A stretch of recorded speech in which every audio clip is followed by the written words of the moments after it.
আসন্ন ত্রয়োদশ জাতীয় সংসদ নির্বাচনে অংশ নিতে পদত্যাগ করেছেন অ্যাটর্নি জেনারেল মোহাম্মদ আসাদুজ্জামান।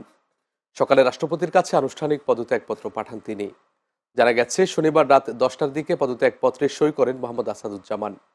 পদত্যাগপত্রে ব্যক্তিগত কারণ উল্লেখ করেছেন তিনি। এরপর অ্যাটর্নি জেনারেলের কার্যালয় থেকে তাকে বিদায়ী সংবর্ধনাও দেয়া হয়। তবে পরবর্তী অ্যাটর্নি জেনারেল কে হচ্ছেন তা এখনো জানা যায়নি। আগামী নির্বাচনে ঝিনাইদহ এক আসন থেকে বিএনপির প্রার্থী হিসেবে লড়বেন মোহাম্মদ আসাদুজ্জামান। এরই মধ্যে দল থেকে মনোনয়নও পেয়েছেন তিনি। এর আগে 2018 সালের জাতীয় সংসদ নির্বাচনে একই আসনে বিএনপির ধানের শীষ প্রতীকের প্রার্থী ছিলেন তিনি। বিএনপির মানবাধিকার বিষয়ক সম্পাদকের পদে থাকা মোহাম্মদ আসাদুজ্জামান আওয়ামী লীগ সরকারের পতনের 3 দিনের মাথায় অ্যাটর্নি জেনারেল হিসেবে নিয়োগ পান। এরপর তিনি বিএনপির ওই পদ থেকে পদত্যাগ করেছিলেন।